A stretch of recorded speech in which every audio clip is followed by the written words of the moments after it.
empresa orgulhosamente 100% brasileira, reconhecida e aprovada pelos mais diferentes setores da construção civil, onde impermeabilização de nível superior é necessária. São obras do metrô, aeroportos, estádios de futebol, na indústria e até mesmo nas instalações residenciais. A Draco não para de investir em tecnologia. Com instalações modernas e equipamentos de ponta, a Draco possui uma grande capacidade de produção, oferecendo ao mercado uma linha completa de produtos com excelente custo-benefício.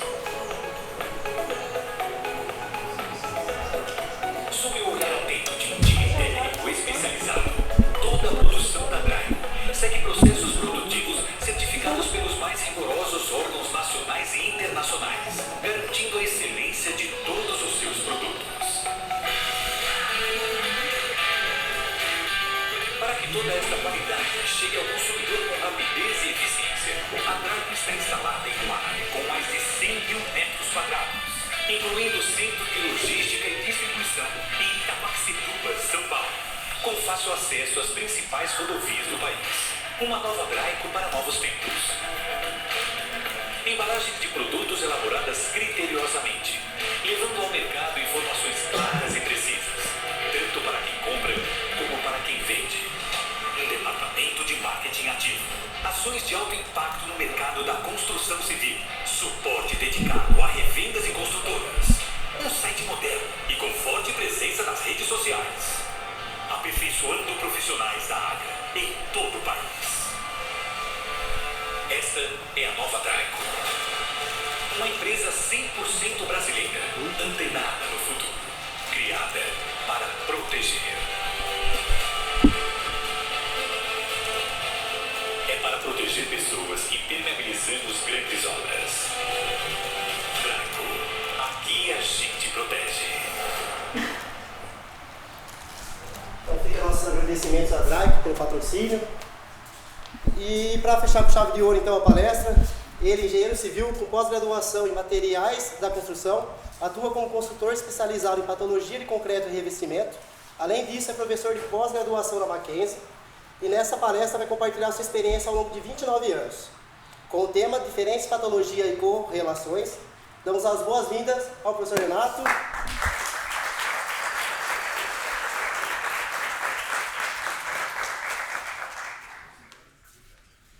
Muito obrigado, pessoal. Desenvolveu a mesa aqui? Isso, esqueci de colocar. Vai que tá bem rápido. Bom dia a todos. Bom vê-los. Novas é sempre bom. Deixa eu entender quem já fez curso, alguma palestra, ou já trabalhou na área de patologia das construções. Já ouviu falar, pelo menos, patologia da construção? Já ouviu falar? Mas ninguém atua na área. Já fizeram a matéria optativa? Não? Então está valendo aí um pouquinho da introdução do que é patologia, tá bom? Bom, obrigado aí o Cecílio, eu acho que é... Não o Laírto em si, né, mas toda a turma de vocês, né? O centro acadêmico, né, que nos convidou, faltou a palavra centro acadêmico, mas é o Laírto aí. O Laírto é o meu contato. Vamos para o próximo, então?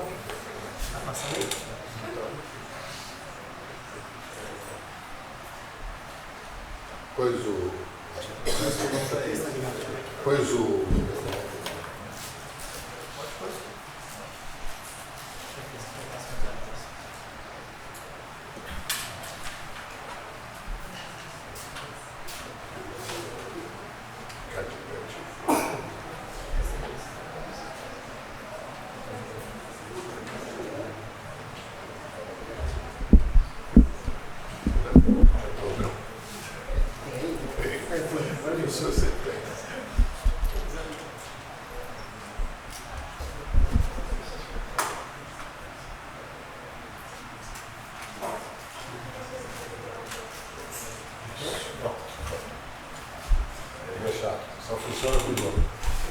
Bom, o Laírton me colocou esse desafio, diferentes patologias e correlações, eu achei bacana. Tem um colega meu aqui, um ex-aluno, o Márcio, e de vez em quando eu vou pegar no pé dele. E agradeço também professores, Silvia Fernanda, quem mais está aqui? Preciso aproveitar, era o dia de folga. Bom, eu gosto dessa frase de um colega nosso: o futuro não nos trouxe apenas novas tecnologias, mas também novas e insustentáveis patologias. Vamos entender primeiro o que é a patologia, depois nós vamos entender por que isso está acontecendo. Ou sempre aconteceu, só que agora de uma forma mais nanotecnológica. A gente avançou um pouquinho mais na patologia porque os materiais mudaram, as técnicas mudaram. O Laito já falou sobre mim, vou avançar aqui. A minha área de especialização hoje em dia é fachadas. Eu estou há 29 anos, se eu somar no período que eu estagiei, até os dias de hoje, dá mais de 30 anos só mexendo em patologia. Então realmente eu respiro patologia, é uma área que eu gosto bastante. E nos últimos 8 anos o meu foco são fachadas. Tá? Eu já mexi com concreto, já mexi com fundações, com impermeabilização, todas as áreas da engenharia civil. Vai ter alguma área que vai atuar a patologia em cima para identificar o problema, para identificar causas de problema. E hoje eu estou focado em fachadas. Por que eu estou falando isso? Para mostrar para vocês que existe a oportunidade de você, de repente, focar teu estudo. Não ficar uma pessoa generalista. A gente sai generalista, a gente atua muitos anos como generalista, a gente pode focar. Então minha área hoje são fachadas de edifícios prediais. Eu poderia focar em industriais, mas o meu foco é predial. Tá? E aí essas são as áreas de atuação. Consultoria. Eu não executo, mas eu acompanho, especifico todo o tratamento que vai ser feito e a gente acompanha. Tem que entender muito de química, muito material. A gente tem que fazer o processo inverso da construção. Eu falo que o patologista é o fim da cadeia alimentar da construção civil. Nós estamos lá no fim e a gente tem que entender o começo. E eu comecei com a professora Maria Noronha, que era sócia do professor Alfredo Falkenbauer, dos laboratórios Falkenbauer, que vocês já devem ter ouvido falar. Ela foi a primeira mulher patologista do Brasil. Ela se formou em 1950. Única mulher que passou na USP, na Mackenzie, e preferiu fazer o Mackenzie porque ela tinha um namoradinho lá na USP, os pais não deixaram, mas muito inteligente ela. E ela foi a primeira mulher patologista. Eu estagiei, tive a oportunidade de estagiar com ela. Então, as mulheres, fica aí, eu trago o legado dela daquilo que ela passou para a gente. Nessa área de patologia, ela me jogou no dia com um funcionário ali e falou: olha, se vira, tem uma impermeabilização, tem que entender por que está infiltrando. Eu nunca tinha visto impermeabilização, estava indo do quarto semestre para o quinto semestre. Então eu nunca tinha visto impermeabilização, nunca tinha visto uma floreira com drenagem. O que eu fiz? Fui lá no escritório, achei um livro de impermeabilização do Flávio Pico, famoso, e fui estudar. Passei a noite estudando, porque eu estava morrendo de medo. Era a minha primeira experiência com o peão. E com o peão eu estava morrendo de medo dele me dar uma marretada, pegar a talhadeira, tacar na minha cara, como é que ele ia me tratar? Porque a gente ouvia histórias, eu estou falando de 30 anos, de funcionários que empurravam o engenheiro do prédio, que aprontavam com o engenheiro. Falei, será que vai ser? Eu era calouro ainda nessa área, morrendo de medo do funcionário, eu não podia mostrar insegurança. É a primeira coisa que nós chegando numa obra, o que nós queremos mostrar para o funcionário? Que a gente manja tudo. E às vezes a gente pode até ser um tanto quanto arrogantes. E eu inverti, eu fui sentar com eles, fui almoçar com eles, horrorosa comida, aquela marmita cheia de salitre, foi a primeira e última vez. Não precisa também, você tem que saber tua hierarquia, mas você também não precisa ser arrogante. Você pode ser uma pessoa afável, humana, respeitá-lo como humano, lembrando que ele tem gente passando necessidade em casa, ele depende do salário dele. E graças a Deus eu peguei bons patrões da minha vida profissional. Foram poucos, tá certo, foram só 4 anos que eu trabalhei como funcionário. Depois da minha vida toda enfrentei o mercado, fui atuo aí como consultor desde então. Né? Fui abrindo no mercado. E o mercado de patologia não era um mercado tão simples. Né? Hoje em dia, o pessoal está abrindo mais. Tem cursos, né, de pós-graduação em engenharia diagnóstica, onde você mostra a patologia, você diz o que é, como é que trata, de onde veio, para onde vai, onde é que você atua. Mas há 30 anos, gente, a gente era realmente... muitos nem conheciam, nem ouviam falar. Eu pedi para vocês levantarem a mão, eu vi que essa metade da classe levantou, a outra não. Então, ainda até dentro da própria engenharia civil, tem gente que desconhece a patologia das construções. E nem sabe que isso é uma área de atuação. E hoje em dia é muito forte. Né? Hoje em dia é muito requisitado. Porque nós, infelizmente, isso aqui são edifícios novos, tá? E a Floreira? Ah, a Floreira foi bem. Eu vi que havia uma camada de proteção, queria entender, né? Estava vendo e o livro do Flávio Pico não tinha foto, era tudo desenhado à mão. Então eu tinha que chegar lá, tira a terra, aí eu via lá a manta de drenagem, via as pedras, depois eu vi a proteção mecânica, eu sabia o que era uma proteção mecânica. E agora? Manda eu quebrar isso aí para ver o que tem por baixo? Hoje em dia parece simples, né? Mas foi muito difícil. Aí, naquela época não havia manta da Draico produzida, né, pré-fabricada. A gente fazia no asfalto. Então, a gente jogava o asfalto quente, aí jogava o vidinho lá, a manta geotêxtil, e passava asfalto de uma, mais 2, 3 camadas. A gente fazia a manta em loco, né? Ela era criada em loco. Então aquilo para mim era complicado. Mas foi tudo bem. Ele falou nada, como sempre, né? O funcionário vai quietinho lá, quebrou, fez, apresentei para a professora Maria Noronha e foi tudo certo. Esse foi tudo certo. Os outros foram todos errados, né? Mas depois eu trabalho contra os causos. Né? Mas é errando, né, que a gente vai aprender. Vocês vão ver aqui que são tudo construções novas. Quando a gente fala em patologia, você fala, deve ser uma área da engenharia que mexe com coisa velha. Não, infelizmente não. Infelizmente, nós estamos cada dia mais mexendo com construções muito novas. Construções que muitas vezes nem terminaram a execução. Eu estou com um caso em São Paulo, que o funcionário ainda está descendo a fachada, executando o revestimento e lá em cima já está caindo. Ele acabou de fazer. Já está caindo, com risco inclusive de cair em cima dele. Então tira ele, passa, desmonta tudo que está soltando e revestimento de argamassa. Não é nada assim, é um grande material importado, né, que ninguém nunca usou, não, é o dia a dia deles. A gente dá cursos em company, eu gosto muito disso aqui, a minha interação com vocês, eu acho que é o que vale mais a pena. Quando o Lailton falou, você pode dar online, eu falei, não, eu vou aí, eu gosto disso aqui, sentir vocês. Tá? 3 e-books que você pode acessar, vou deixar esse material lá para vocês, esses links aí vocês acessam, onde eu tenho capítulos escritos, tá? E livros que a gente já pode participar, o manual de engenharia diagnóstica e o manual de manutenção e edificações. Esse aqui é Luso Brasileiro, muito bem escrito, inclusive os dois com o professor Douglas Barreto, ele escreve um capítulo aqui, é professor da casa, tá? E para 2024 a gente vai ter um capítulo do famoso livro de materiais de construção no Falcão Bauer. Não sei se vocês usam aqui na área de materiais, mas é um livro muito conhecido e eu tive a honra de ser convidado para escrever um capítulo aí também. Tá? A gente tem um podcast que chama Autores da Engenharia, onde nós já entrevistamos 32 engenheiros aí da nossa área. A ideia é que, a princípio, eram autores que tivessem escrito algum livro de engenharia.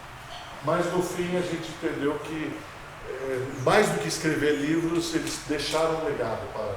Então, a professora Maria Alba, por exemplo, não tem livro escrito, né? Mas ela foi uma das maiores autoridades, já falecida.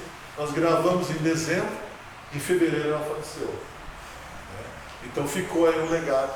A Cris Furlan, também outra engenheira de estruturas, ela tem um livro que chama Patologia em Alvenarias. E a gente entrevistou ela, alguns meses depois também ela com câncer faleceu, há 39 anos. Né? Eu acho que é legal, porque grandes nomes da engenharia estão aqui, né? O professor Paulo Helene, o Roberto Falcão Bauer, meu pai, Fernando Sabatini, Enio Pazini, Vanderlei John, né? São nomes, professor Ezequiel Mesquita, Adailton, o professor Daniel Veras, Helena Karaszek, são nomes aí que deixaram legado. O que nós sabemos hoje, eles abriram as portas lá atrás. E eu estou falando de 40, 50 anos, né? Que eles estão no mercado aí abrindo a porta para nós, tá bom? Então é um podcast, vocês entram lá, escutam a hora que quiser, assiste também porque está no YouTube. E a gente tem um curso sobre as regras da engenharia, as normas, mas mais focado esse aqui para revestimentos, tá bom? Inclusive atualizado com a NBR 13281. Vocês provavelmente ou ouviram falar ou não ouviram falar mesmo, porque é muito específico da área de revestimentos. Então quem mexe com argamassa, essa norma foi, agora dia 15 de agosto, ela entrou em vigor, ela foi atualizada e ela está mudando toda a cadeia de laboratórios de argamassas e de argamassas. Os nossos sacos de argamassas prontas vão vir com rótulos diferentes, vão vir com modificações. Agora a argamassa dividida por altura, por situação de desempenho, e foram duas partes, a parte 1 e 2, que é a argamassa de revestimento, assentamento e encuiamento. E agora vai vir mais partes, vai vir chapisco, uma norma de chapisco, vai vir uma norma de skin coat, que é as argamassas agora de 0,1 milímetro de espessura, 0,2 milímetros de espessura, argamassas muito finas e de altíssimo desempenho, também está vindo aí, tá? E contrapiso autonivelante também vem uma nova norma, tá bom? A gente participa dessas comissões. E, assim, para concreto, a gente tem 5 anos de faculdade só vendo concreto, né? Ninguém se preocupa com argamassa. Mas vocês vão ver que o nosso grande vilão aí, hoje, infelizmente, também é os revestimentos. Tá? Alguns clientes nossos. Vamos falar um pouquinho da patologia. Esse foi o primeiro cara a falar de patologia, Leonardo da Vinci, no ano 1500. O Brasil estava sendo descoberto lá em Florença, na Itália. O Renascimento estava fervendo. Brunelleschi estava fazendo a cúpula lá, na capela. E esse homem aqui, incrível, inventou, admiro demais. Mexeu com arquitetura, com medicina, com engenharia naval, escafandro, submarino, helicóptero, avião, né? O cara é completo. Ele já dizia que não prever é já lamentar. Vocês vão ver que muitas das nossas falhas é falta de planejamento. E nós, engenheiros, somos responsáveis. Patologia vem do grego, patos, que é doença, sofrimento. Logos é o estudo, é o tratado. Então, etimologicamente falando, é o estudo das doenças. As doenças do corpo humano. Então, a engenharia tomou emprestado esse termo. Tá? Tem gente que fala, não é patologia, é manifestação. Não, agora não é manifestação patológica, agora é engenharia diagnóstica. Gente, é doença. Doença não é coisa boa. Bom, não vamos perder tempo estudando, brigando. Né? Então é a parte da engenharia que estuda os sintomas, os mecanismos, as causas. Então, olha lá, sintoma, mecanismo, causa, origem dos defeitos das construções civis. Então eu tenho que voltar, eu tenho que saber construir. Eu vejo, Fernanda, muitos jovens, né, se formando no dia seguinte e já põe lá o cartãozinho dele que ele é patologista. A gente tem que saber executar e bem para depois entender o que gerou a patologia. Tá? Não que você não possa ser, você pode, mas você tem um passo a passo a crescer. Eu vou mostrar coisas para vocês aqui que eu, agora, com 30 anos de formado, é que eu estou entendendo. Eu talvez nem esteja entendendo perfeitamente. Esse é o gostoso da patologia, ela é dinâmica, né? Ela está se inovando cada dia mais, infelizmente, talvez. Para alguns, infelizmente, para outros, nem tanto. Né? A meu ponto de vista, é o meu ganha-pão, é o meu dia a dia, e pode ser de muitos de vocês. Tá? Alguns livros, o termo patologia das construções, há muitos anos já se usa esse termo. Alguém já comentou que provavelmente surgiu pós-Segunda Guerra Mundial na reconstrução da Europa, estava totalmente destruída. Mas a gente tem muitos livros com o termo consagrado, a patologia e terapia concreto, patologia das estruturas, o próprio manual do professor Paulo Helene, que a professora Fernanda aqui fez uma nova versão em espanhol, não é isso? É esse que você participou? Não. Não é você, a Fernanda do Palmeiras? Não tem uma tradução?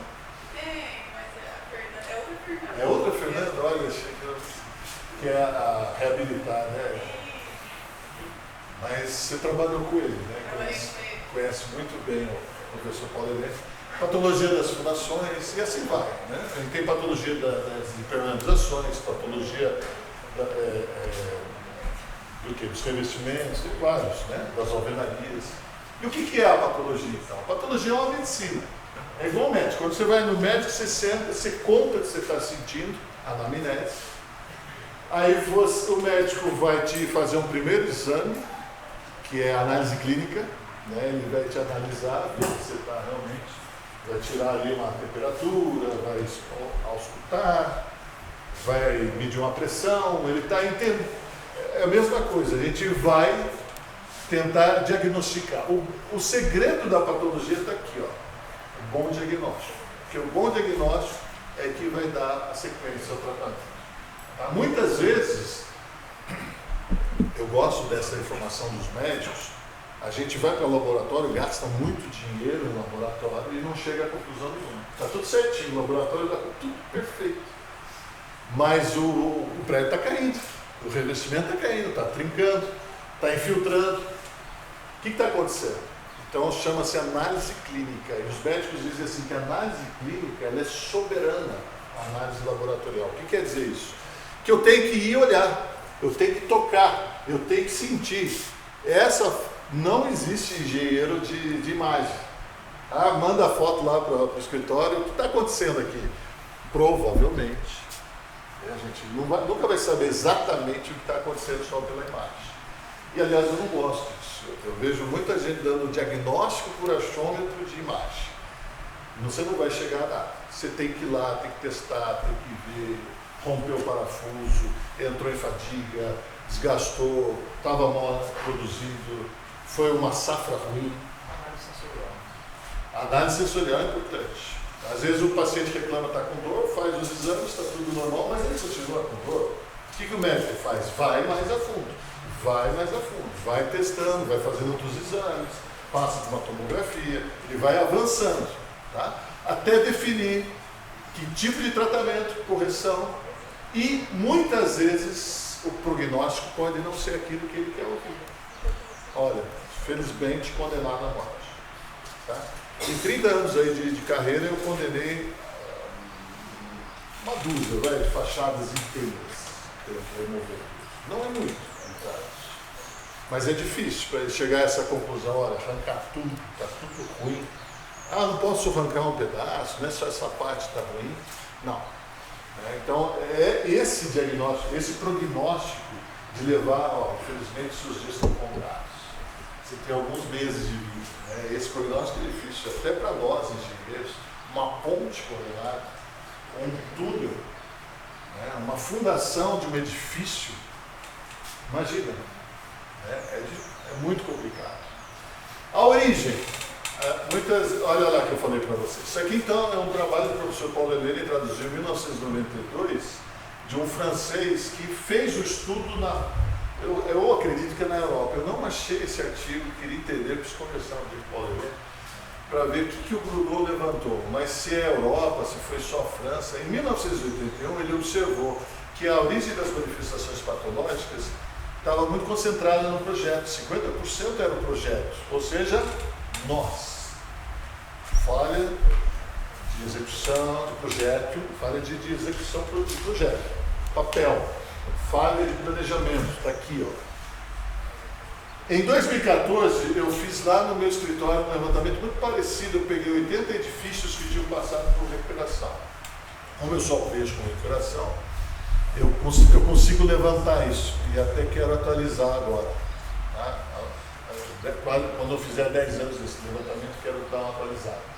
O que acontece aqui? 80 edifícios residenciais e industriais, olha o projeto, gente, caiu alguma coisa em 30 anos? De 81 para 2014, quase 40 anos, não caiu nada. Ou seja, nós continuamos projetando errado. Execução A mão de obra piorou ou melhorou? O que vocês acham? Alguém está fazendo estágio aqui? Alguém está na obra? E o sentimento de vocês? O que vocês acham? Vocês acham que a mão de obra está melhor? O que vocês acham? Tudo se viu aqui, né? Onde já se viu? Tudo se viu aqui. Vocês já tiveram a oportunidade de pisar no canteiro? Ou estão ainda no cálculo? Cálculo 1, cálculo 2, diferencial, geometria analítica, está nisso aí, né? O dia que você pisar na obra, eu pelo menos fiquei desencantado. Eu falei, pô, eu estudei 5 anos para isso. Aí fui fazer mestrado, porque não dava, né? 5 anos para chegar lá e ter que viver um mestre e falar, ele é seu professor agora ali para frente. Que bom que eu peguei um mestre bom, mas hoje em dia nós não temos mais. Essa imagem do mestre já não existe mais, infelizmente. Então vocês têm que aprender aqui, e aprender com esses mestres aqui, ó. Esses que estão aqui. Tá? A mão de obra piorou, mas aqui no meu estudo, em 2014, ela tinha melhorado um pouco, 10%, que bom. Por quê? Porque nesse meu estudo tem algumas falhas. Eu não vou pegar o boom de 2011, por exemplo. Aparece muito pouco aqui. As patologias de 2011 elas vão aparecer em 2015, 16, 17 principalmente. Vai ser um caos, eu vou mostrar para vocês o que vai acontecer. E a gente vive de boom em boom no Brasil, e cada boom é boom de patologia. Porque aumenta demais a oferta, né? Tem muita obra para fazer, muito serviço para executar, mas não tem mão de obra. Não tem mão de obra especializada. Gente, não se preocupem, não vai faltar trabalho para vocês. Eu posso falar isso com certeza de 500 anos. Desde que o Cabral chegou no Brasil, não tinha casa. Onde é que os índios moravam? Nós vamos construir. Nós temos um déficit muito grande. E além de ter o déficit grande, aí vem a correria, executa errado. Aí vem o quê? A patologia. Tem na sequência. Então não vai faltar, infelizmente, não vai faltar serviço nessa área de patologia. Deixa eu olhar por esse lado. Mas, gente, você gosta de ir no dentista? Quem gosta de ir no dentista aqui? Passar um motorzinho lá, levar uma anestesia. Mas faz parte, não faz parte? Se a gente não vai, o dentista morre de fome. Isso me falou um dentista. Eu falei, poxa, eu cuido dos dentes direitinho e estou sempre com o cara. Eu falei, você quer que eu morra de fome? Ele só falou isso. Então é isso. Nós temos essa área da engenharia. E ela é uma ciência muito profunda, se vocês vão perceber. Olha o que acontece com os materiais aqui. Ó. De 18 cai para 2%. A gente tem um aumento muito grande na tecnologia do material. Se eu fizer hoje, 10 anos depois desse último levantamento, vocês vão ver que o material vai fazer assim. Ó. Vai crescer absurdamente. Vai voltar provavelmente aos 15%, 20%. Por quê? Porque nós avançamos em tecnologia, mas na linha de produção há um descuido, como vocês vão perceber. O uso, gente, é a manutenção. Olha a outra área de engenharia que vocês podem atuar: engenharia condominial, engenharia de facilities. Já ouviram falar? É uma área da engenharia. A gente cuida dos bens dos outros. Eu fui semana retrasada, João Pessoa, fui para o congresso, fiquei no Airbnb. A moça que cuida lá, a senhora, ela tem quantos? 22 unidades. E ela faz toda uma apresentação, tem uma toalhinha com o nome dela, tudo limpinho, tudo cheirosinho. Ela tem uma pessoa que passa todo dia para ver se está tudo bem. Ela gerencia, ela faz um facilities, ela facilitou a nossa vida, né? E ela cuida para ver se não está vazando nada, se não tem elétrica quebrada. Ela não é uma engenheira, mas ela faz um cuidado. Mas na nossa área de engenharia, gente, olha o que está acontecendo. Ó. O uso e a manutenção, que vida útil, só tem sentido eu falar em vida útil de edifício se fizer a manutenção do prédio. De 10% para 33%, aumentou 3 vezes isso. Ou seja, a dona Maria, aposentada, a dona do lar, que era síndica porque ninguém queria ser síndico, hoje está virando um trabalho profissional. Hoje tem síndicos profissionais. Mas essa, Dona Maria, desculpa o termo, tá? É um modo de dizer, né? Que normalmente era a dona do lar, e Maria é um nome comum, tá? Não se sintam ofendidos pelo nome. Aliás, é o nome mais comum, né? Voltando com muita força. Mas ela não sabia que ela tinha que fazer manutenção. Ela achava que ela comprava o carro e podia rodar a vida inteira sem trocar óleo. O máximo que ela fazia era com gasolina. E quem sabe um dia lavar o carro. Né? Eles não sabem, gente. Os condomínios não sabem. E quando você termina um edifício, você entrega para o gerente ali, para o síndico, um manual de uso e manutenção. Tem norma para isso. Tem uma norma que ensina a fazer esse manual. E você é obrigado a respeitar essa norma. Essa norma tem mais de 30 anos. Você tem a norma do manual e tem a norma das obrigações de manutenção. São duas normas. Então as pessoas não podem dizer que não sabem, mas como é um serviço técnico, está aí uma oportunidade para vocês trabalharem. Sentar com o sítio, ler o manual e fazer as manutenções no prazo, porque senão ele perde a garantia. Você sabia que fachada você tem que fazer uma inspeção e lavar ela a cada 3 anos? Cada 3 anos, o manual diz lá que você tem que fazer uma inspeção na fachada, lavar a fachada, revisar rejunte, revisar revestimento que está caindo, revisar trinca, revisar infiltração. Isso é obrigação do condomínio, não é da consultora. Só que ninguém faz. Aí chega no 5º ano, existe um outro mercado chamado mercado dos laudos, dos peritos. Aí eles vão lá no 5º ano e falam para o síndico, vai acabar a tua garantia, antes de acabar a garantia, vamos fazer um laudo? Aí ele faz um laudo desse tamanho, só de coisas, só de patologia, né? Só de erros, de falhas. O condomínio não fez nada, em 5 anos você rodou com o teu carro, 5 anos sem trocar óleo, aí chegou, fundiu o motor, aí você fala para a Honda lá, né? Eu comprei meu HRV aí, não foi que você comprou aquele HRV? Aí você vira para a Honda e fala assim, olha, fundiu meu motor, a culpa é de vocês. Está certo ou errado? O que vocês acham? Você não devia trocar óleo? Quanto tempo vocês trocam óleo de carro? Tem gente que não tem nem carro mais, né? Hoje essa geração tem mais carro, né? A cada 10 mil quilômetros ou 6 meses. Vem no manual. Isso é explicado na hora que você compra o carro, ele te dá a chave e fala, cada 6 meses ou 10 mil quilômetros você troca o óleo. A gente tem que explicar para o condomínio, olha, cada 3 anos, e eu vejo consultora, gente, que faz umas placas de prazo de vencimento de garantia. É lâmpada, é elevador. Imagina a quantidade de itens que não tem num edifício.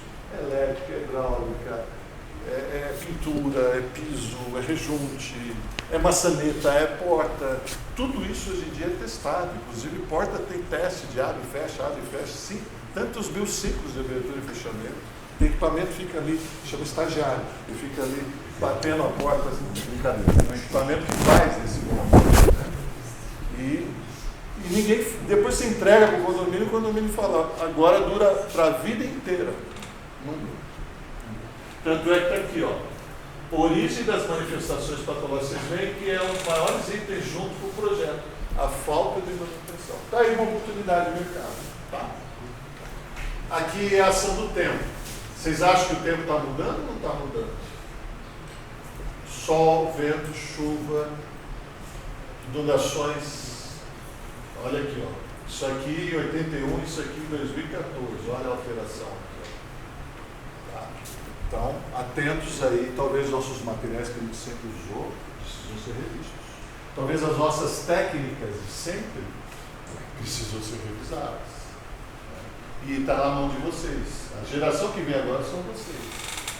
Vocês estão pegando um mundo em mudança. Os mares aumentaram 1 grau. Imagina o volume de água ali para aumentar 1 grau. O que isso está implicando na nossa construção? Certo? Olha lá. Acidentes. Olha de onde caiu isso aqui. A porta está aqui, ó. É um pavimento. Eu não preciso ter 30 pavimentos para matar uma pessoa. Acertou uma criança. Sabe quanto tempo durou essa obra? Essa obra, porque o cara meteu massa aqui, vocês entendem? Isso aqui é uma viga, aqui é o concreto. Não tem marca de lixa, tem marca de forma, tem rebarba de forma, não tem, cadê o chapisco? Olha a espessura, dá para sentir aqui a espessura desse reboco. Isso aqui foi inaugurado em fevereiro, em novembro caiu isso daqui. Não dá para ler aqui, mas foi menos em dezembro, né? Olha lá, 7/12. Foi menos de um ano, foram 11 meses de uso.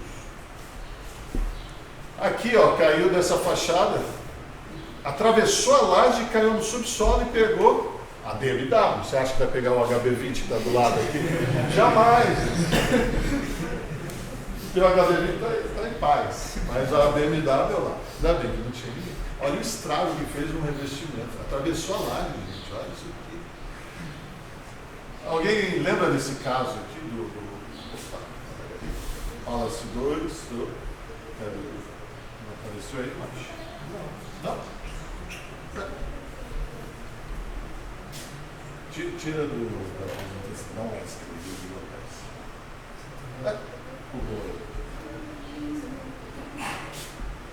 engraçado. Está no meu computador, né? Tá. O Palace 2 foi um caso que as varandas na frente do prédio caíram todas. Né? E morreram 8 pessoas, 120 ficaram desabrigados, estão desabrigados até hoje. Em 2022, ano passado, foi leiloado um terreno da construtora em Brasília e agora que vai começar a divisão dos custos para cada morador que perdeu seus bens em 1991. 25 anos depois, gente. 25. A nossa construção, ela faz estragos, viu? Pode deixar. Mas esses estragos têm que servir de lição. Olha lá, os acidentes deveriam ser recompilados, analisados, divulgados, pois nada seria tão útil e instrutivo aos nossos jovens alunos e profissionais como o conhecimento dos mesmos e os meios empregados em sua reparação.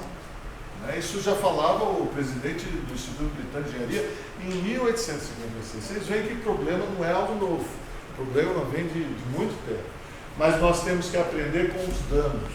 Tá? Então essa é a patologia. E eu vou entrar um pouquinho mais fundo com vocês aqui, chamar um pouquinho da engenharia de materiais. Hoje eu estou tendo a oportunidade de fazer.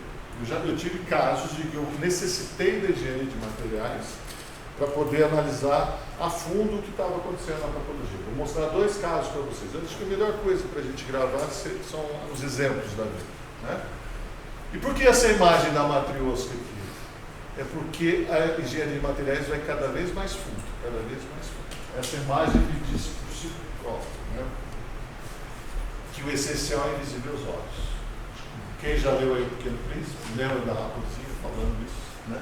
O essencial é invisível aos olhos. O Paulinho, né, que é um grande colega nosso, é engenheiro, ele diz que ele é poeta e depois ele é engenheiro. Então ele gosta de usar esse termo. Nós vamos entrar um pouquinho mais fundo, tá? Não vou ficar na superficialidade da corrosão, da infiltração, do descolamento, vamos ver o que está acontecendo, tá? Esse foi o primeiro caso meu que eu precisei de engenharia de materiais. Uma argamassa com expansão, fissuração e baixa resistência mecânica, tá? Aqui é a posição geográfica do edifício, Guarujá, Praia de Astúrias, tá? O prédio está aqui, olha lá. Ele está sozinho de um dos lados, ali é a face norte, aqui é a face leste, oeste, aqui é a face sul. Tá? O que aconteceu? Em 2005, lá na Minas. Então a gente tem que sentar com o cliente e ouvir toda a história. Às vezes a gente leva um dia para fazer uma proposta, né, moço? Um dia, porque a gente não consegue, ele tem que escutar o cliente, tem que visitar o cliente, tem que estudar para ver se dá para atender o cliente. Às vezes ele nem sabe se consegue atender. Então é um prédio convencional, né? Pilar, virgular, alvenaria de bloco cerâmico, revestimento, chapisco e bolso e texturas, né? Textura espatulada. Começa, então o prédio é entregue em 2005 aos moradores, em 2006 começa a descolar o revestimento, começa a queda de revestimento. A consultora dá assistência técnica até os 5 anos. Né? Então ela vai e trata localmente. Então soltou aqui, eu trato aqui, soltou ali, eu trato lá, sem se preocupar em analisar a causa. Quando acaba a garantia, então a garantia são 5 anos, certo? Então em 2010 acaba a garantia, o condomínio começa a fazer suas manutenções, mas os problemas continuam. Então em 2014 inicia uma perícia judicial. E o perito, gente, ele não é obrigado a saber tudo. Então ele subcontrata especialistas. O juízo permite isso. Então ele me contratou. Eu fui o consultor contratado para fazer análise, porque ele entendeu que só visualmente ele não ia conseguir nada. Outra área de atuação. Eu pessoalmente não faço perícia judicial, mas eu atuo com os peritos ou com os assistentes técnicos. Eu assessoro eles nessas análises. Tá? É o que a universidade muitas vezes faz. A universidade entra com seus laboratórios para assessorar os peritos. Mas isso quando o perito sabe o que fazer. Quando o perito não sabe nem para onde ir, aí precisa de um patologista, né, de um especialista. Olha o que estava acontecendo lá. Então o revestimento começa a cair. Isso aqui é um pilar, tá? Ele está externo, mas essa área é a face interna dele. O vento estava comendo o revestimento. O revestimento ele inchava, fissurava e esfarelava e vinha em lâminas. O francês chama de croissant. Já viram croissant? Em lâminas, essa patologia tem um nome, croissant. Começa a inchar, começa a desplacar. Aqui o funcionário, o texto que estava para cair, ele veio e removeu. Cadê o chapisco? Né? A argamassa completamente friada, olha lá. Olha isso, parece areia, né? Cadê o cimento? É a primeira dúvida nossa. Eu já ia fazer o teste com a ponta do prédio.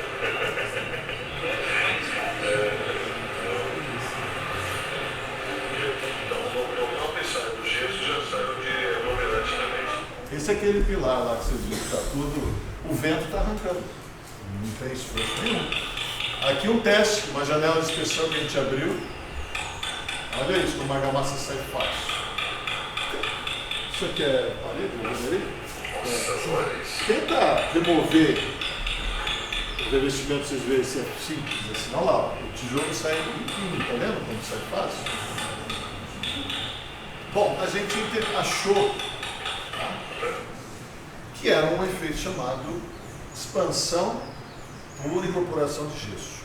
Quando o funcionário tem espessuras muito grandes no revestimento, ele dá uma cheia de argamassa. Então, acima de 2,5, 3, 5 centímetros, ele joga argamassa, aí ele polvilha gesso. Por que ele salpica esse gesso? Para secar rápido e vir com a segunda camada, para ele não ter que esperar o segundo dia. A norma fala que você tem que aplicar num dia, voltar no dia seguinte e continuar no dia seguinte. Para que a primeira camada tenha tempo de retração, secagem, estabilização, depois você vem com a segunda camada, com a terceira. Tá bom, né? Até 3 tá bom, né? Tem gente fazendo mais. Mas quando você põe o gesso, esse pó de gesso, ele está anidro ali, né? Está seco, ele vai incorporar água e vai virar detritigita. Detrigitas são esses cristais, está vendo aqui? Isso aqui é uma imagem numérica, né? Do microscópio eletrônico da região.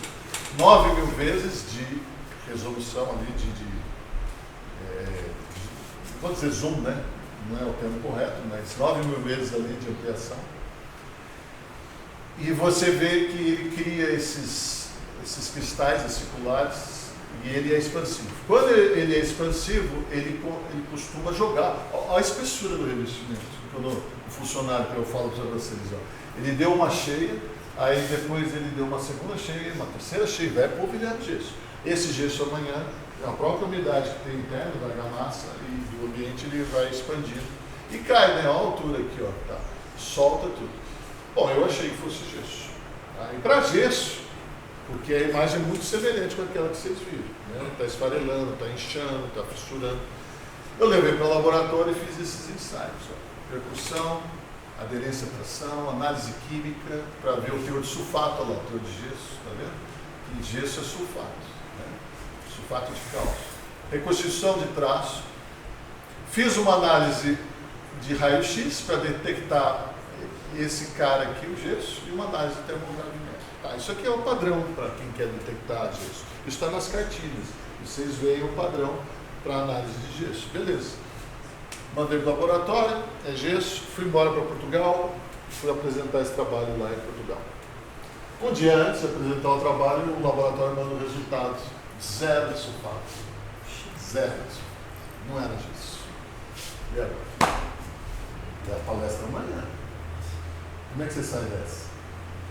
Como é que você sai dessa, Marcelo? Você faz assim, ó, chega para os portugueses e fala, o que vocês acham que é isso? O que vocês acham? Aí todo mundo, gesso. Pois é, não é gesso. E o que é? Não sei. Estamos analisando. É a saída boa, né? Foi uma saída ali, né? A francesa, né? Bom, e agora? Deixa eu mostrar os primeiros ensaios. Então, o ensaio de percussão é isso, tá? Antigamente a gente usava muito o funcionário pendurado, o pintor pendurado na cordinha, na cadeirinha. Hoje a gente trabalha com uma empresa de engenharia, que é a RT, é uma equipe que só faz isso, tá? Eles são alpinistas, tá? E eles mapeiam, não, bate ali, vê que tem socavo, onde tem trinca, onde tem descolamento, fotografa, marca, mede e anota no projeto, na elevação. Tudo isso o cara faz uma vez só, tá? E aí sai isso aqui. Isso aqui é a elevação de uma das fachadas, é a fachada norte, essa aqui é a fachada oeste. Tá? O que está em laranja é só um cavo, é aquele que eu bati, ele já está soltando, já está caindo. Olha essa fachada. O que está em laranjinha aí está solto, está caindo. Tá? Aqui alguns trechos. Tá? Como é que a gente faz esse ensaio? Esse ensaio está normatizado. A norma 13749, a norma de revestimento, diz que existe o primeiro ensaio de aderência, resistência de aderência por percussão. Então, aquele tal do martelinho que você leva lá, que vocês veem a gente usar, é um dos melhores equipamentos. Não é um raio-x, uma câmera termográfica. Eu não tenho câmera termográfica. Eu não tenho drone. Eu tenho esse cara aqui, ó. Eu treino ele antes, ó, isso aqui é só cavo, isso aqui está na dúvida. Vamos abrir para ver o que é. Esse aqui sim. Esse aqui não. Tá? Então vai no martelinho lá, ó, análise clínica. Escuta. E ele mapeia. Tá? 100% da fachada. Ah, eu vou mapear duas fachadas e extrapolo para as outras duas. Negativo. Situações de exposição diferentes, norte, sul, leste, oeste. Mão de obra atuando de forma diferente. O funcionário que está aqui não é o mesmo que está do outro lado. A gente desce balancinho em todas as fachadas. Às vezes você tem, nós tivemos um caso em São Paulo, para patologia, obviamente, não tinha como, né? 600 funcionários nas fachadas, 50 milhões quadrados.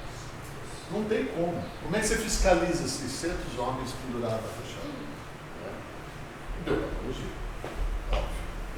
Já se sabia, já se separou até uma verba que sabia que ia dar problema. Esse aqui é um mapeamento, né? As áreas, as fachadas, frontal, lateral direito, posterior, cobertura. E nós tivemos aí 18% da área total do som-cavo.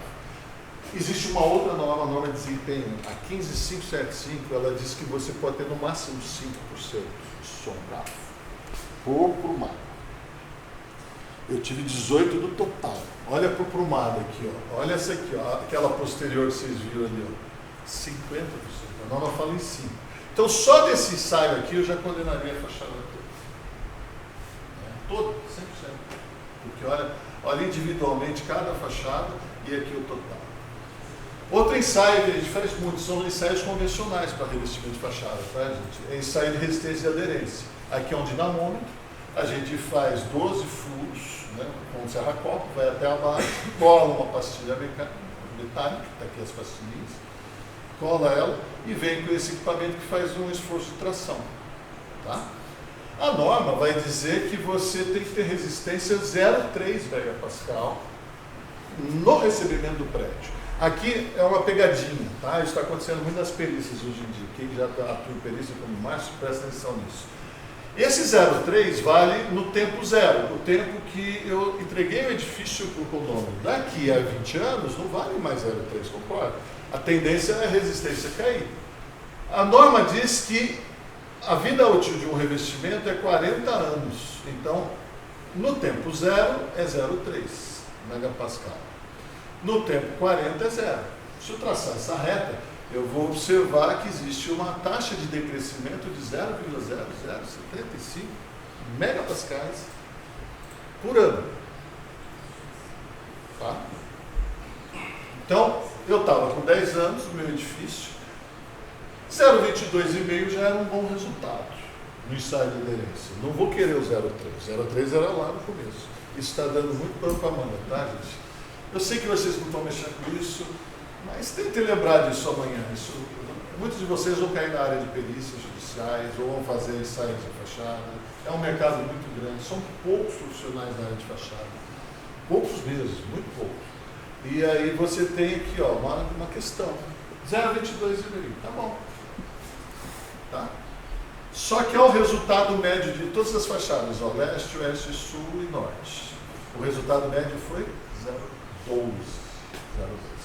E pela norma eu deveria estar em 0,22. Mais um ensaio que provou que eu poderia arrancar essa fachada. Tá? Apesar que, por mais que eu faça ensaio, gente, aqui foi feita uma batelada de ensaios, até que foi grande, fiz em todas as fachadas, fiz embaixo, no meio, em cima, é uma dúvida que a gente tem. Será que quantos que eu faço? É caro, é um ensaio caro. Cada ensaio custa R$ 1.600, R$ 1.500 em média. Tem que pendurar um cara ali no balancinho, tem que pendurar um balancinho, custa. Tudo isso custa. E por enquanto quem está pagando é o usuário. Né? Porque a costura saiu fora, falou que não é culpa dela. É culpa da manutenção, mas o condomínio está fazendo a manutenção. Entendeu? Entrou essa perícia aí. Aqui é diferente, que o condomínio fez. Bom, eu não era gesso, voltei para o Brasil, sentei com o pessoal do PT e perguntei, e agora? O que pode ser? Pode ser. Já ouviram falar em areia do mar? O Sérgio Maia lá, o Palace 2. A desculpa é que tinha conchinha no concreto. Areia do mar. Mas não foi isso. Tá? O que aconteceu lá do Sérgio Maia é que ele inverteu. Tinha um pilar de 50 toneladas e o de 5 ele trocou de lugar, só isso. Né? Então o de 5 veio para baixo, porque a carga de chegada era 50. Né? Ele pegou o mesmo projeto e repetiu, ele xerocou para o outro lado, assim, fez o espelho. No que ele fez isso, não percebeu que ele mudou. As cargas eram diferentes, ele não acompanhou. Né? Bom, aqui então a gente passou a fazer 2 outros ensaios, olha lá, e os cloretos, tá vendo? Será que usaram areia do mar? Porque essa areia está esquisita. Os íons cloretos, gente, eles são expansivos dentro do concreto, tá? E os óxidos de sódio e potássio também são outros elementos que podem estar no cimento e podem também gerar expansão. Não é? Fizeram lá, gastando mais dinheiro em análise. Não era isso daí. E agora? Para onde eu vou? Então surge, até que enfim, surge uma geóloga. E nossa área, gente, isso tudo aqui, até aqui é engenharia civil, até aqui é engenharia civil, análise química é engenharia química ou químicos, tá? E aqui, e os cloretos começa a entrar um outro personagem chamado geólogo ou engenheiro de petrografia. Então, nós não atuamos sozinhos, nós somos, sim, multidisciplinares. Você nunca vai atuar sozinho. Mas se você não tiver conhecimento, você vai querer fazer isso sozinho. E você pode muitas vezes não chegar à resposta, teu cliente ficar muito satisfeito e levar alguns processos nas costas. Eu tenho 2 aí na minha vida profissional. 30 anos, né? Dá tempo, né? De levar, você tem alguns, mas não, que bom, né? Eu tenho. Fazendo tudo certinho. Mas alguma coisa passou despercebida. E olha, eu tinha engenheiro de produção mecânica que cuidava das obras, que era o engenheiro de produção mecânica, é um cara metódico, é um cara que tem noção de produção, então ele controlava vencimento dos materiais, recebimento de materiais, controle de qualidade. Eu tinha ensaio de tudo que tinha, concreto, argamassa, e mesmo assim deu problema. A gente está sujeito a isso.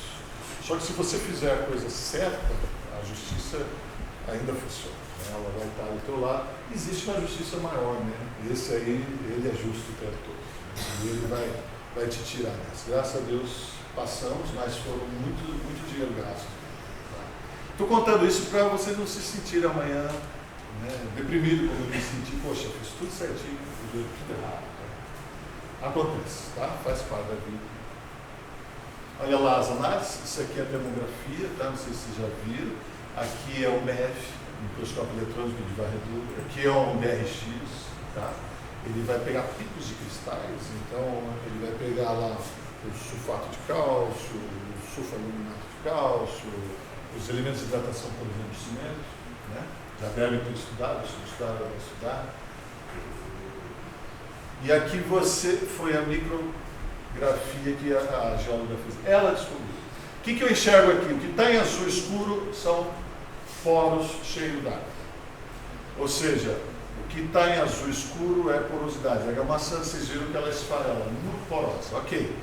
Aqui são os agregados, e o que está escuro é o cimento tentando unir agregados. O que o cimento faz? Ele aglutina a areia. Cadê a areia? Não consegue, essa areia não consegue aglutinar com aquela lá. Tem um vazio enorme aqui e cheio d'água.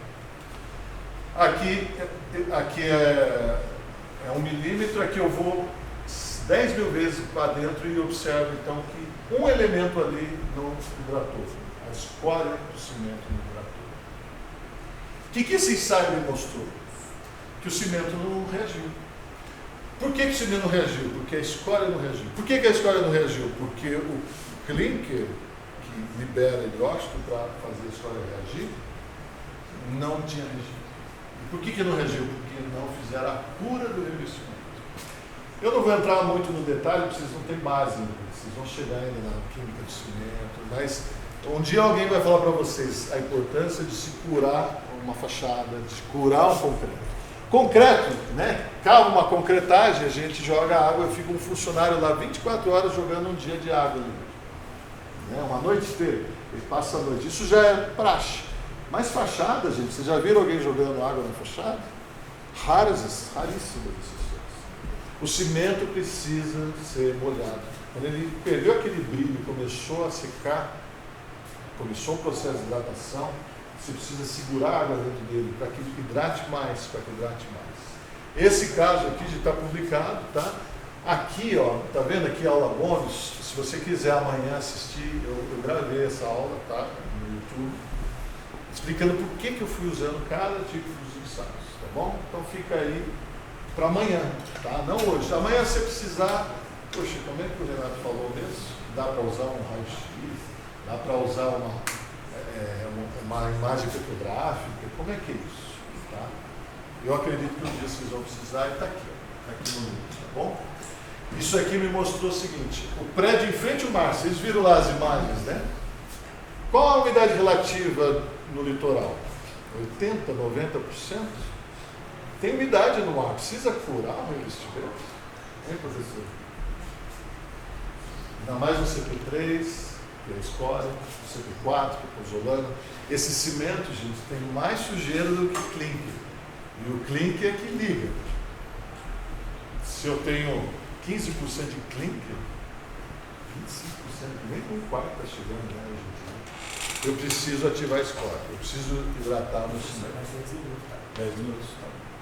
Olha aqui, gente, uma frase para vocês. Ó. A patologia acontece nos detalhes. Quando você fizer a impermeabilização de um piso, você acha que você precisa falar para o funcionário fazer a queda para o ralo? Sim ou não? Mas precisa falar? Precisa. Tem certeza? Ele não sabe? A água não tem que ir para o ralo?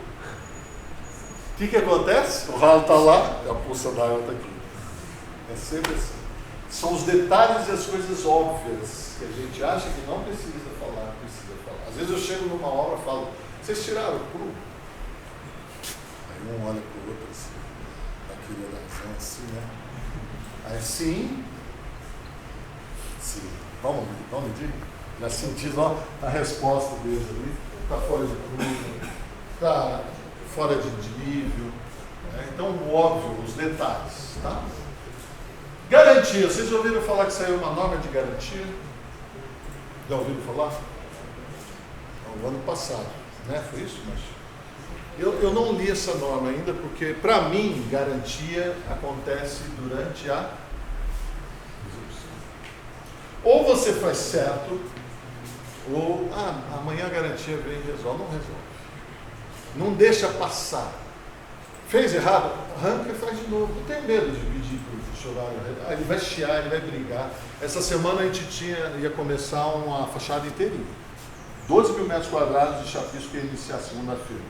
Passamos lá na quinta-feira, o pessoal lixou igual, desculpa o termo, né, a cara deles, né, assim que a gente fala, lixaram de qualquer jeito. Não tinha uma nata de cimento em cima da estrutura de concreto. Não vai começar segunda-feira.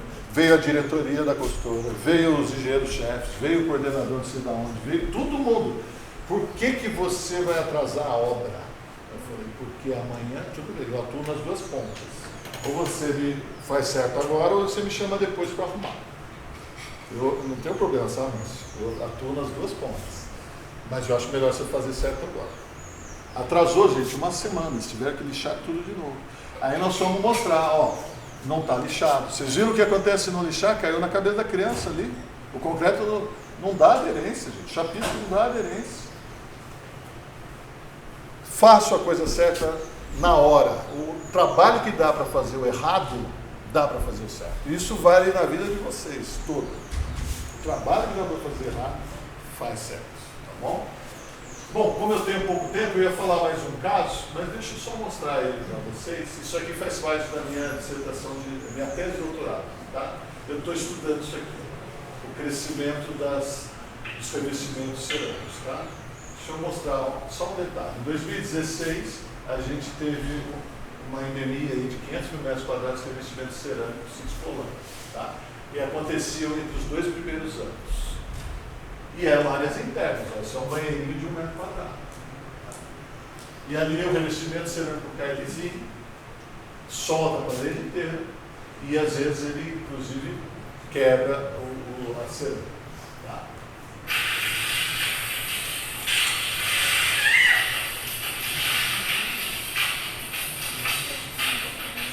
O que vocês acham que passa na cabeça do morador quando o piso levanta desse jeito? Tá quebrando a parede, né? Tá caindo o quê? O prédio, né? Sai correndo. Esses dias teve um vestibular que foi cancelado porque o piso começou a levantar durante a prova. Aí o pessoal vai em Porto Alegre.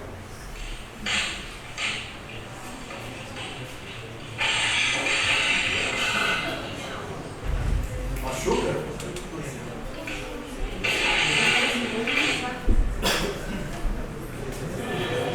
300 apartamentos 100% solares. 300. Esse foi um dos primeiros casos em 2015, lá em Salvador. E assim, gente, não é construtoria, não. É tenda, é MRV, seguranças grandes, né? Eu não vou mostrar o vídeo todo, mas ele vai arrancar a parede inteira na mão. Dá até para recuperar, né?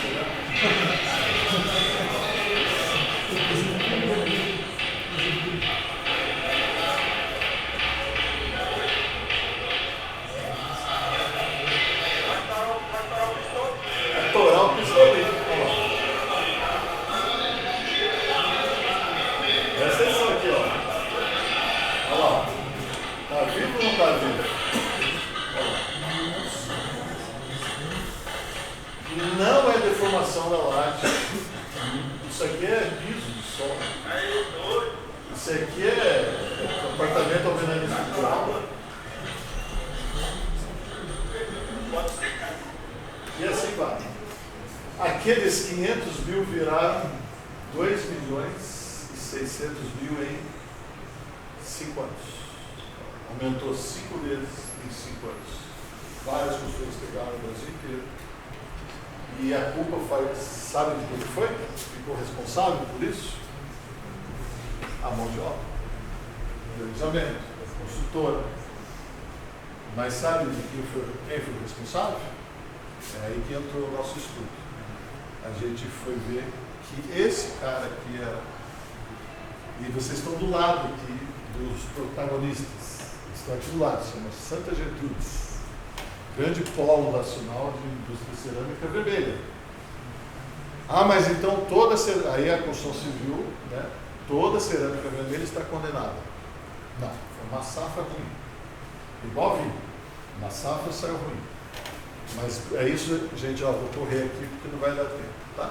A gente, não vou entrar nos detalhes aqui, mas isso faz parte da minha tese de doutorado. A gente foi estudar absorção, termografia, então a caracterização térmica, mineralógica, química, microscópica, então estamos estudando e observando que a matéria dentro da cerâmica ela está viva. Tá? Usamos vários equipamentos, tem análises aí para mostrar que realmente o material não foi queimado direito, então a cerâmica veio crua. tem muito material cru dentro dela.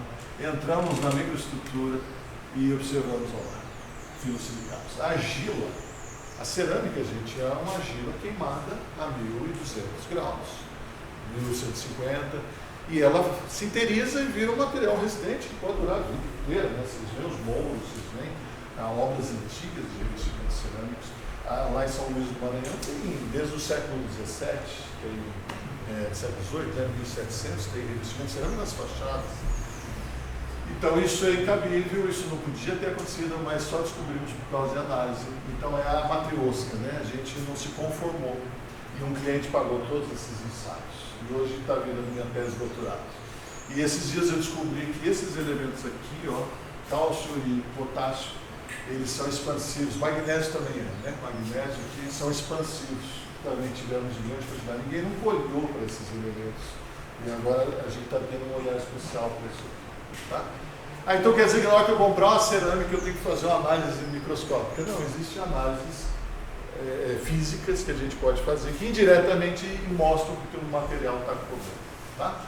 Mas essa era a mensagem que eu queria mostrar para vocês. Eu não vou entrar no detalhe, que é muito técnico, tá? Mas os materiais cerâmicos tendem a expandir, principalmente as argilas vermelhas. Tá? Ela tem uma perda de tensão superficial, aqui é a cerâmica depois de sinterizada, e a molécula de água ela é absorvida, ela faz com que o material expanda, olha lá.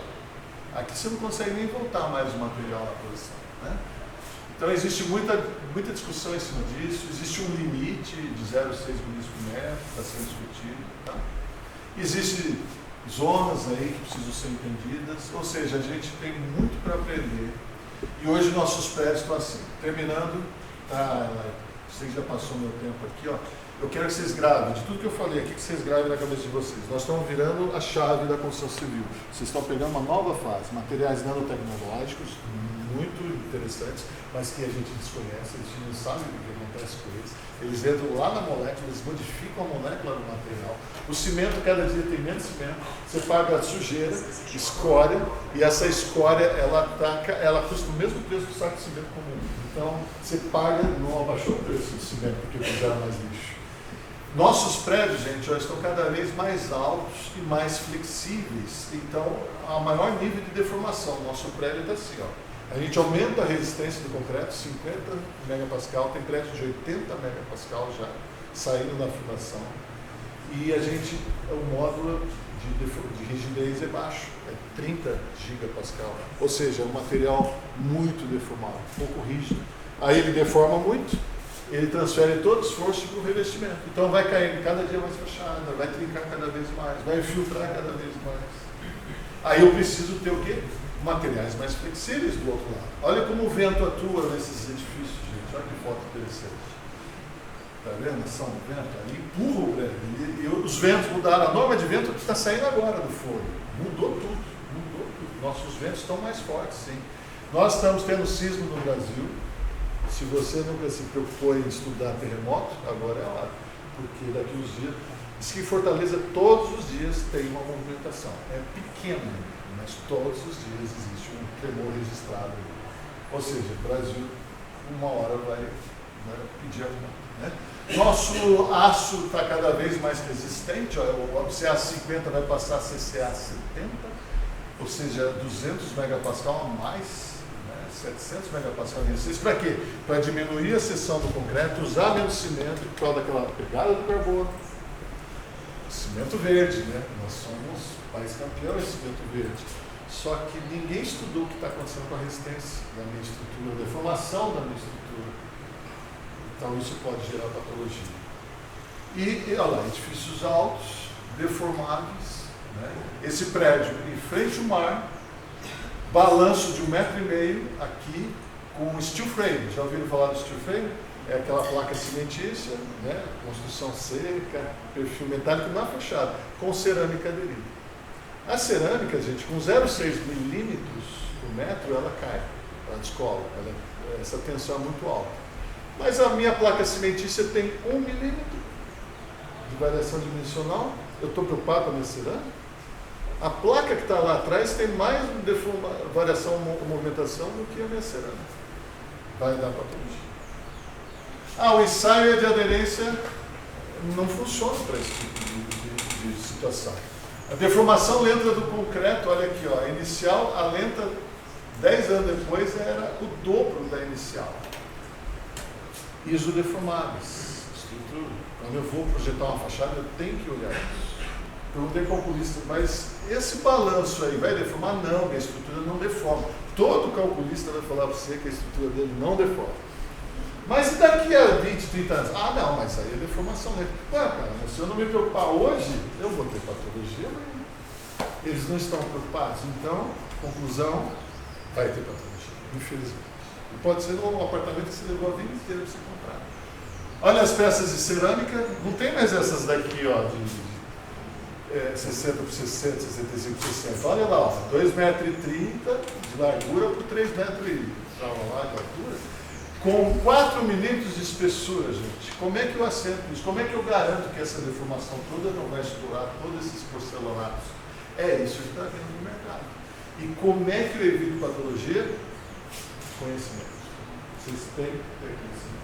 Cada dia mais exige que você... mas não vou saber tudo. Não vai mesmo. Você vai ter que especializar numa área, né? E focar bastante nessa área. Tá bom? Agradeço ao IPT e ao Mackenzie, que foram onde eu dou aula lá, faço o meu doutorado, dou aula. O IPT que fez essas análises todas. E deixo para vocês aqui, ó, 2 construções, ó, uma na rocha e uma na areia. A na areia bateu o vento e foi embora. Rocha é conhecimento, areia, YouTube, Instagram, é um fragmento de rocha. Então, senta com a professora e estuda, senão a casa vai para o prédio. Não é a vaca, não é a casa. E não era um submarino, tá? E era uma casa mesmo. A chuva deu, tá bom? Engenharia física, bom senso, depois da Lava Jato, eu acrescentei ética.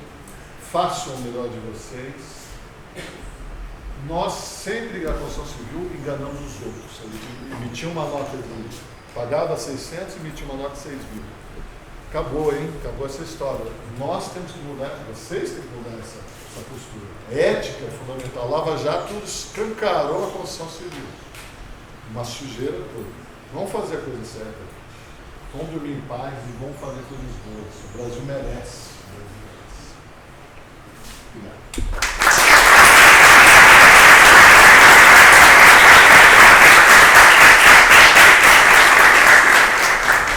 Queria agradecer ao professor Renato. Eu, particularmente, deveria ser imparcial, mas para mim foi a melhor palestra da semana, opinião própria. Puxa saco um pouquinho. Gente, eu vou quebrar um pouco o repertório. Eu vou tentar dar preferência para perguntas à plateia para a gente dar uma agilidade aí. A palestra prolongou um pouquinho mais. Alguém tem perguntas? Se quiser, fazer ao vivo é a conversa. Vou liberar a Mônica também, quiser com vergonha, mas vou dar preferência para quem está pessoalmente. Eu acho que vocês ainda vão passar por tudo isso aí, né? Não assim jogando uma maldição, mas vocês não viram muito do que eu apresentei aqui, mas é o que é a patologia. Hoje em dia ela exige cada vez mais conhecimento de outras áreas, né? Geologia, engenharia de materiais, química, muita química. Professor, tem umas perguntas anônimas, nesse pessoal, mas vão na anônima então. Quais inspeções e diagnóstico mais eficaz para identificar essa patologia precocemente? Mais rápido possível. Então, depende da patologia, né? Mas com precocemente ele vai fazer certo. Tá? Agora, o precoce é aquilo que eu mostrei no final. Você está vendo que a nossa construção está muito deformada.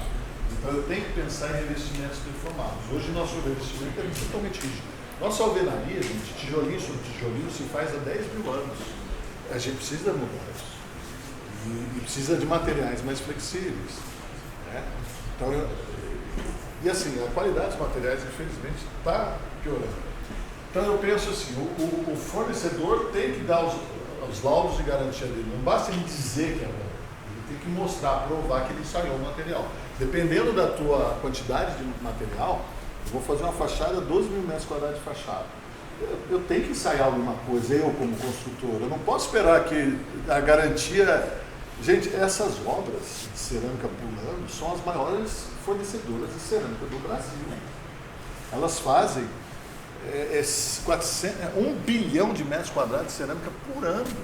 A construção civil sofreu 2 milhões, 3 milhões, mas ela produz 1 bilhão. Você acha que ela está aí para a construção civil? Não está aí. Ela produz 1 bi. Se 1 bi, só 2 reclamou, 2 bilhões. Não é nada, 2%. Pô, estou nem aí com a construção civil. E é verdade. Infelizmente é verdade. Agora você não grava não, tá? Porque agora eles me pegam aqui na saída, né, palhaço? Estão aqui. Gente, não foram todas, tá? Mas foram as maiores. Foram as maiores. Ou seja, elas acreditaram tanto que elas eram poderosas, arrogantes, que entregaram no mercado isso aí, cerâmicas ululantes, né? Isso porque o povo não reclamou, quem reclamou foram as consultoras, né? Se eu fosse talvez analisar o mercado de varejo, ia ser muito maravilhoso. Na tua casa quebrou, você vai lá e troca. Vamos lá, última chance, pergunta, plateia. Sampaio. No caso dos revestimentos que estão pulando na sala das pessoas, o que ali é falta de plástico, é material que dilatou muito? Então, é aquelas argilas mal queimadas, elas são expansivas. Então, é um efeito que chama expansão por umidade. A umidade do ar, ela vai absorver, não é absorção, é adsorção, porque é química. Tá? Vai entrar na molécula, essa molécula de água vai entrar na molécula de silicatos ali da argila, vai fazer com que ela aumente de tamanho. Esse aumento de tamanho é irreversível. A variação térmica, ela é reversível. Ela esquenta, ela retrai, esfria. Mas essa não, ela só cresce. Chega uma hora que trava os movimentos e ela pula. Né? Geram tensões tangenciais e pula. Não deu tempo de explicar ali. Mas até quanto isso é perigoso? Se eu pusesse uma argamassa colante flexível, melhor. Se pusesse um rejunte um pouquinho mais largo, que hoje o pessoal quer fazer junta seca, né? Se porcelanatão, é tudo junta seca, vai dar problema. Não preciso ser nenhum mágico para dizer que na hora que a própria estrutura, na hora que trabalhar, se não tem aonde, ela vai estourar. Né? Mas melhora. Se você fizer uma junta mais larga, um rejunte acrílico, por exemplo, melhora. Mas não vai evitar da peça crescer. Então existe um ensaio chamado expansão por umidade, um ensaio físico, eu passei rápido por ele ali, mas você pega a peça e põe na água fervente, você seca ela para voltar ao tamanho original e expande de novo. Você faz um ensaio acelerado. Se chegar próximo a 0,3, 0,4 já é um alerta. Se chegar a 0,6 já é um desastre. Professor, para encerrar, então, essas duas últimas, uma pergunta só, tá?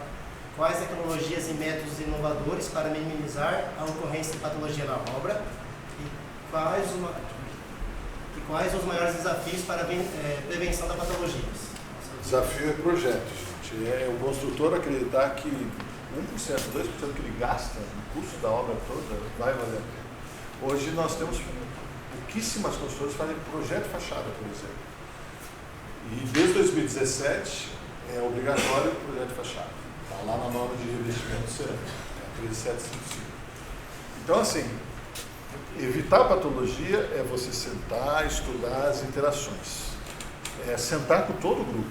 É um engenheiro de ar-condicionado, é um engenheiro de elétrica, é um engenheiro de fundações, é um engenheiro estrutural, é um engenheiro de revestimentos. O estrutural não entende de revestimento.